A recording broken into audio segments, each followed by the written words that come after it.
Sir Walter Elliot of Kellynch Hall in Somersetshire was a man who, for his own amusement, never took up any book but the baronetage. There he found occupation for an idle hour and consolation in a distressed one.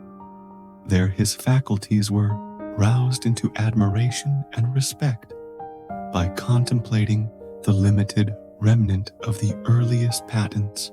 There any unwelcome sensations arising from domestic affairs changed naturally into pity and contempt as he turned over the almost endless creations of the last century. And there, if every other leaf were powerless, he could read his own history with an interest which never failed. This was the page at which the favorite volume always opened. Elliot of Kellynch Hall.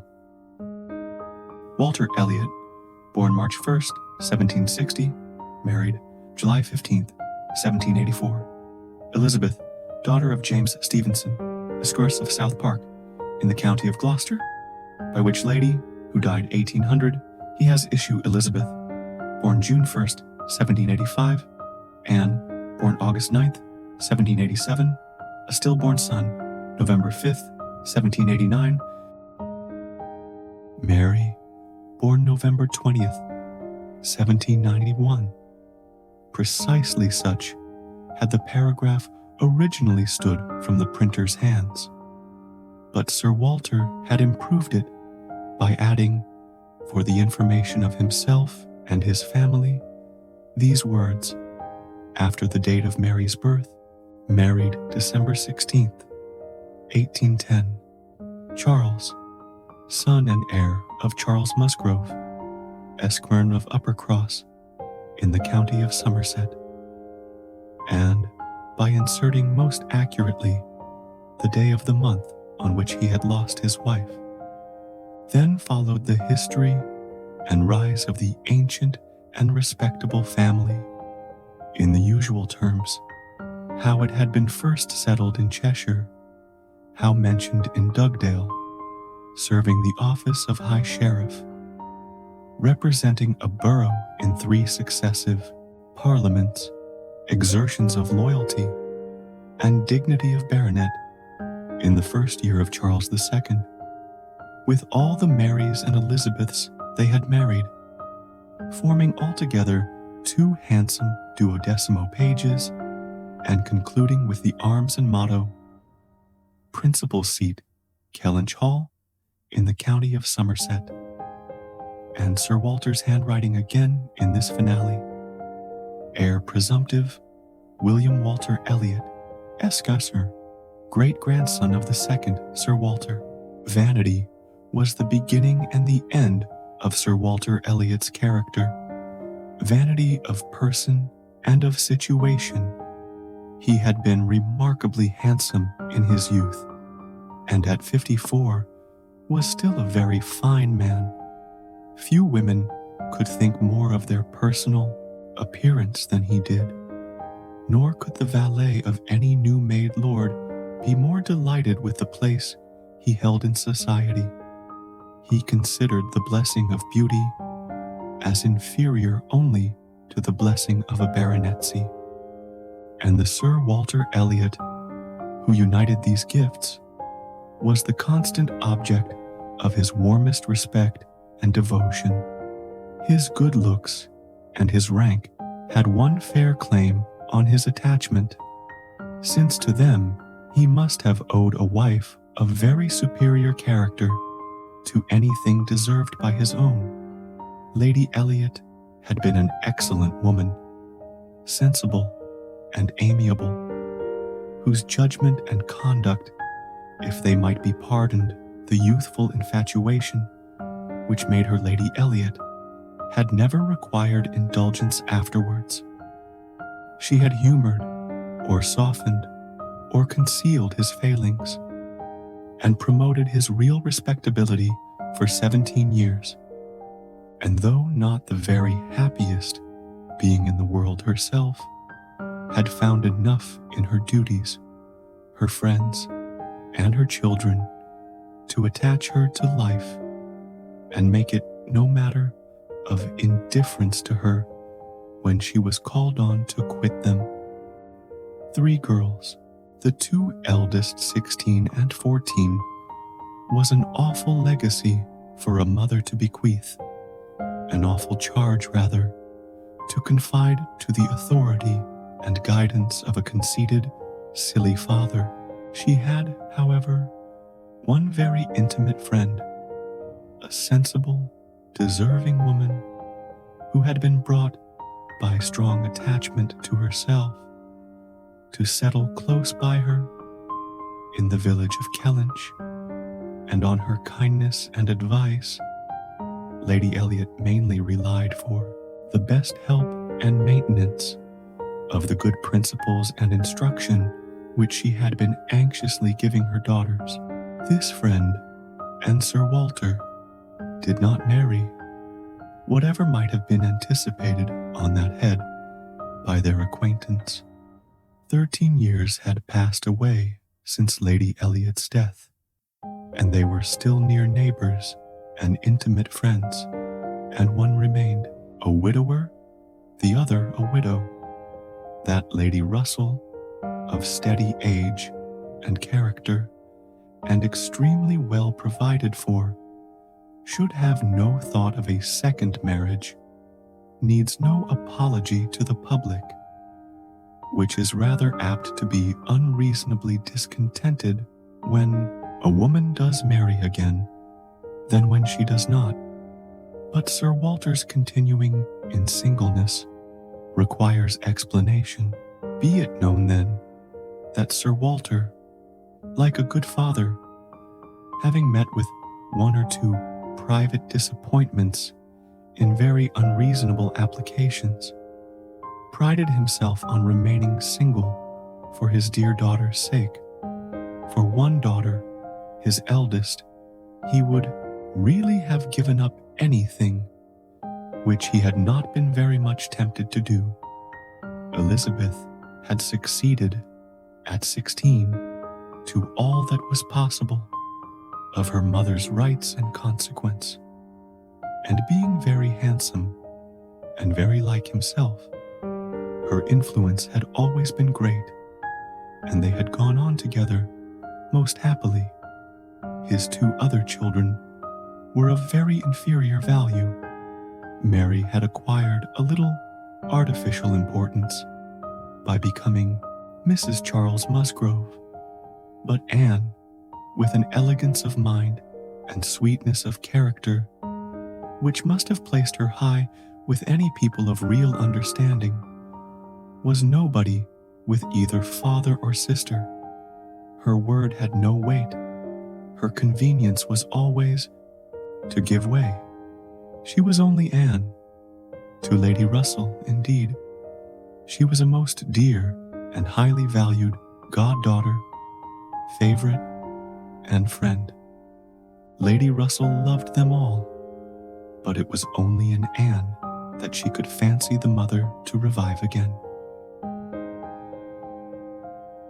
A few years before, Anne Elliot had been a very pretty girl, but her bloom had vanished early, and as even in its height her father had found little to admire in her, so totally different were her delicate features and mild dark eyes from his own, there could be nothing in them, now that she was faded and thin, to excite his esteem.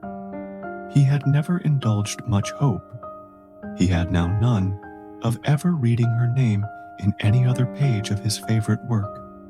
All equality of alliance must rest with Elizabeth, for Mary had merely connected herself with an old country family of respectability and large fortune, and had therefore given all the honor and received none.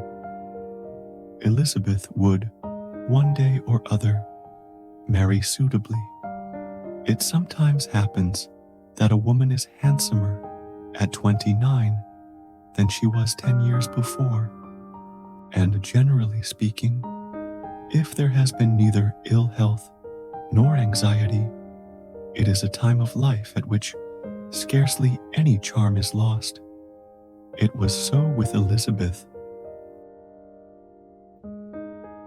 Still the same handsome Miss Elliot that she had begun to be 13 years ago, and Sir Walter might be excused, therefore, in forgetting her age, or at least be deemed only half a fool, for thinking himself and Elizabeth as blooming as ever, amidst the wreck of the good looks of everybody else, for he could plainly see how old all the rest of his family and acquaintance were growing. Anne Haggard, Mary Corse, every face in the neighborhood worsting, and the rapid increase of the crow's foot about Lady Russell's temples had long been a distress to him. Elizabeth did not quite equal her father in personal contentment. 13 years had seen her mistress of Kellynch Hall, presiding and directing with a self-possession and decision which could never have given the idea of her being younger than she was. For 13 years had she been doing the honors and laying down the domestic law at home and leading the way to the chaise and four, and walking immediately after Lady Russell out of all the drawing rooms and dining rooms in the country. 13 winters' revolving frosts had seen her opening every ball of credit which a scanty neighborhood afforded, and 13 springs shone their blossoms as she traveled up to London with her father for a few weeks' annual enjoyment of the great world. She had the remembrance of all this. She had the consciousness of being 9 and 20 to give her some regrets and some apprehensions. She was fully satisfied of being still quite as handsome as ever, but she felt her approach to the years of danger and would have rejoiced to be certain of being properly solicited by baronet blood within the next 12-month or two. Then might she again take up the book of books with as much enjoyment as in her early youth. But now she liked it not always to be presented with the date of her own birth, and see no marriage follow but that of a youngest sister, made the book an evil. And more than once, when her father had left it open on the table near her, had she closed it with averted eyes and pushed it away. She had had a disappointment, moreover, which that book, and especially the history of her own family, must ever present the remembrance of. The heir presumptive, the very William Walter Elliot, Esquire, whose rights had been so generously supported by her father, had disappointed her. She had, while a very young girl, as soon as she had known him to be, in the event of her having no brother, the future baronet, meant to marry him, and her father had always meant that she should. He had not been known to them as a boy, but soon after Lady Elliot's death, Sir Walter had sought the acquaintance, and though his overtures had not been met with any warmth, he had persevered in seeking it, making allowance for the modest drawing back of youth, and in one of their spring excursions to London, when Elizabeth was in her first bloom, Mr. Elliot had been forced into the introduction. He was at that time a very young man, just engaged in the study of the law, and Elizabeth found him extremely agreeable, and every plan in his favor was confirmed. He was invited to Kellynch Hall. He was talked of and expected all the rest of the year, but he never came. The following spring he was seen again in town, found equally agreeable, again encouraged, invited, and expected, and again he did not come, and the next tidings were that he was married. Instead of pushing his fortune in the line marked out for the heir of the House of Elliot, he had purchased independence by uniting himself to a rich woman of inferior birth. Sir Walter has resented it. As the head of the house, he felt that he ought to have been consulted, especially after taking the young man so publicly by the hand, for they must have been seen together, he observed, once at Tattersall's and twice in the lobby of the House of Commons. His disapprobation was expressed, but apparently very little regarded. Mr. Elliot had attempted no apology and shown himself as unsolicitous of being longer noticed by the family, as Sir Walter considered him unworthy of it. All acquaintance between them had ceased. This very awkward history of Mr. Elliot was still, after an interval of several years, felt with anger by Elizabeth, who had liked the man for himself, and still more for being her father's heir, and whose strong family pride could see only in him a proper match for Sir Walter Elliot's eldest daughter. There was not a baronet from A to Z whom her feelings could have so willingly acknowledged as an equal, yet so miserably had he conducted himself that though she was at this present time, the summer of 1814, wearing black ribbons for his wife, she could not admit him to be worth thinking of again. The disgrace of his first marriage might perhaps, as there was no reason to suppose it perpetuated by offspring, have been got over, had he not done worse, but he had, as by the customary intervention of kind friends, they had been informed, spoken most disrespectfully of them all, most slightingly and contemptuously of the very blood he belonged to, and the honors which were hereafter to be his own. This could not be pardoned. Such were Elizabeth Elliot's sentiments and sensations, such the cares to alloy, the agitations to vary, the sameness and the elegance, the prosperity and the nothingness of her scene of life.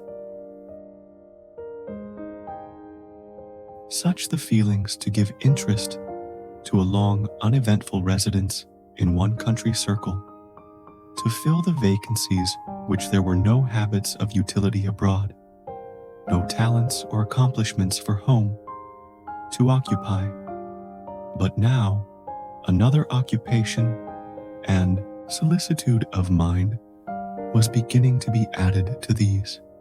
Her father was growing distressed for money. She knew that when he now took up the baronetage, it was to drive the heavy bills of his tradespeople, and the unwelcome hints of Mr. Shepherd, his agent, from his thoughts. The Kellynch property was good, but not equal to Sir Walter's apprehension of the state required in its possessor. While Lady Elliot lived, there had been method, moderation, and economy, which had just kept him within his income, but with her had died all such right-mindedness, and from that period he had been constantly exceeding it. It had not been possible for him to spend less. He had done nothing but what Sir Walter Elliot was imperiously called on to do. But blameless as he was not only growing dreadfully in debt, but was hearing of it so often that it became vain to attempt concealing it longer, even partially, from his daughter. He had given her some hints of it the last spring in town. He had gone so far even as to say, "Can we retrench? Does it occur to you that there is any one article in which we can retrench?" And Elizabeth, to do her justice, had in the first ardor of female alarm, set seriously to think what could be done, and had finally proposed these two branches of economy: to cut off some unnecessary charities, and to refrain from new furnishing the drawing room, to which expedients she afterwards added the happy thought of their taking no present down to Anne, as had been the usual yearly custom. But these measures, however good in themselves, were insufficient for the real extent of the evil, the whole of which Sir Walter found himself obliged to confess to her soon afterwards. Elizabeth had nothing to propose of deeper efficacy. She felt herself ill-used and unfortunate, as did her father, and they were neither of them able to devise any means of lessening their expenses without compromising their dignity, or relinquishing their comforts in a way not to be borne. There was only a small part of his estate that Sir Walter could dispose of, but had every acre been alienable, it would have made no difference. He had condescended to mortgage as far as he had the power, but he would never condescend to sell. No, he would never disgrace his name so far. The Kellynch estate should be transmitted whole and entire, as he had received it.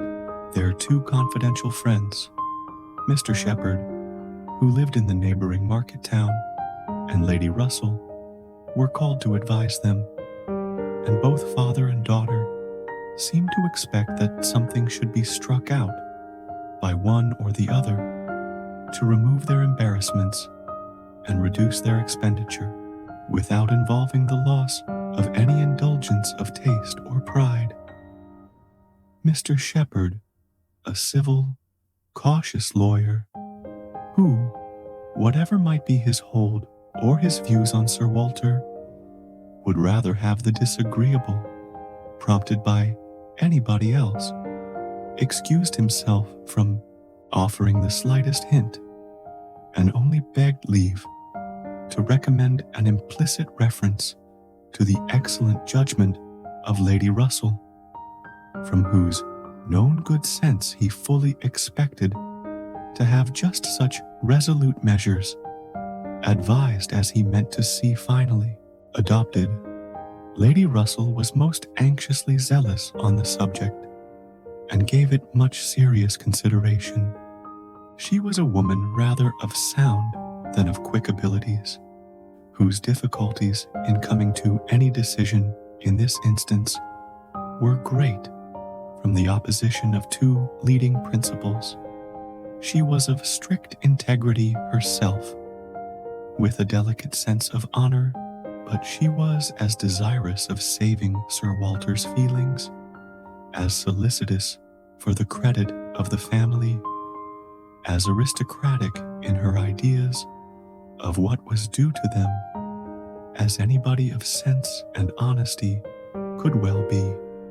She was a benevolent, charitable, good woman, and capable of strong attachments, most correct in her conduct, strict in her notions of decorum, and with manners that were held a standard of good breeding. She had a cultivated mind, and was, generally speaking, rational and consistent, but she had prejudices on the side of ancestry. She had a value for rank and consequence, which blinded her a little to the faults of those who possessed them. Herself, the widow of only a knight, she gave the dignity of a baronet all its due, and Sir Walter, independent of his claims as an old acquaintance, an attentive neighbor, an obliging landlord, the husband of her very dear friend, the father of Anne and her sisters, was, as being Sir Walter, in her apprehension entitled to a great deal of compassion and consideration under his present difficulties. They must retrench. That did not admit of a doubt. But she was very anxious to have it done with the least possible pain to him and Elizabeth. She drew up plans of economy. She made exact calculations, and she did what nobody else thought of doing. She consulted Anne, who never seemed considered by the others as having any interest in the question. She consulted, and in a degree was influenced by her in marking out the scheme of retrenchment, which was at last submitted to Sir Walter. Every emendation of Anne's had been on the side of honesty against importance. She wanted more vigorous measures, a more complete reformation, a quicker release from debt, a much higher tone of indifference for everything but justice and equity. If we can persuade your father to all this, said Lady Russell, looking over her paper, much may be done. If he will adopt these regulations, in 7 years he will be clear, and I hope we may be able to convince him and Elizabeth that Kellynch Hall has a respectability in itself which cannot be affected by these reductions, and that the true dignity of Sir Walter Elliot will be very far from lessened in the eyes of sensible people by acting like a man of principle. What will he be doing, in fact, but what very many of our first families have done or ought to do? There will be nothing singular in his case, and it is singularity which often makes the worst part of our suffering, as it always does of our conduct. I have great hope of prevailing.